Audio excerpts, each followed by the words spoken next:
ಕಾವೇರಿ ನೀರು ಬಿಡುಗಡೆಯ ವಿಚಾರದಲ್ಲಿ ರಾಜ್ಯದ ಸರ್ಕಾರದ ನಿರ್ಲಕ್ಷ್ಯ ಹಾಗೆ ರೈತ ವಿರೋಧಿ ನೀತಿಯನ್ನ ಖಂಡಿಸಿ ಮಂಡ್ಯ ಜಿಲ್ಲೆಯ ಕೆಆರ್ಎಸ್ ಜಲಾಶಯದ ಬಳಿ ಬಿಜೆಪಿಯ ವತಿಯಿಂದ ಬೃಹತ್ ಪ್ರತಿಭಟನೆಯನ್ನ ನಡೆಸಲಾಗ್ತಾ ಇದೆ.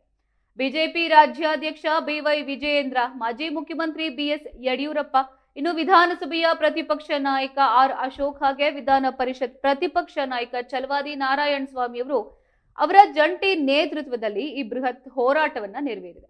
ಇನ್ನು ಪ್ರತಿಭಟನೆಯನ್ನ ಉದ್ದೇಶಿಸಿ ಮಾತನಾಡಿದ ನಾಯಕರು, ರಾಜ್ಯದಲ್ಲಿ ತೀವ್ರ ನೀರಿನ ಅಭಾವವಿದ್ರೂ ಕೂಡ ಸರ್ಕಾರ ಕಾವೇರಿ ನೀರನ್ನ ತಮಿಳುನಾಡಿಗೆ ಹರಿಸ್ತಾ ಇರೋದು ರೈತರಿಗೆ ಎಸಗ್ತಾ ಇರುವ ಮಹಾ ದ್ರೋಹ. ಇನ್ನು ಸರ್ಕಾರದ ಈ ರೈತ ವಿರೋಧಿ ಹಾಗೆ ನಿರ್ಲಕ್ಷ್ಯದ ಧೋರಣೆಯನ್ನ ಬಿಜೆಪಿ ಯಾವುದೇ ಕಾರಣಕ್ಕೂ ಕೂಡ ಸಹಿಸೋದಿಲ್ಲ ಎಂದು ತೀವ್ರವಾಗಿ ಆಕ್ರೋಶವನ್ನ ವ್ಯಕ್ತಪಡಿಸ್ತಾ ಇದ್ದಾರೆ. ಈ ಬೃಹತ್ ಪ್ರತಿಭಟನಾ ಸಭೆಯಲ್ಲಿ ಮಾಜಿ ಸಚಿವರಾದ ಸಿಟಿ ರವಿ, ಕೆಸಿ ನಾರಾಯಣಗೌಡ, ಶಾಸಕರಾದ ಟಿಎಸ್ ಶ್ರೀವತ್ಸ, ರಘು ಕೌಟಿಲ್ಯ, ರಾಜ್ಯ ಉಪಾಧ್ಯಕ್ಷ ಎನ್ ಮಹೇಶ್, ರಾಜ್ಯ ಪ್ರಧಾನ ಕಾರ್ಯದರ್ಶಿ ಪ್ರೀತಂ ಗೌಡ, ರಾಜ್ಯ ಕಾರ್ಯದರ್ಶಿ ಡಾಕ್ಟರ್ ಲಕ್ಷ್ಮಿ ಅಶ್ವಿನ್ ಗೌಡ, ಇನ್ನು ಮಾಜಿ ಸಂಸದೆ ಸುಮಲತಾ ಅಂಬರೀಶ್ ಹಾಗೆ ರಾಜ್ಯ ಮುಖ್ಯ ವಕ್ತಾರ ಅಶ್ವಥ್ ನಾರಾಯಣ್ ಅವರು ಭಾಗವಹಿಸಿದ್ರು.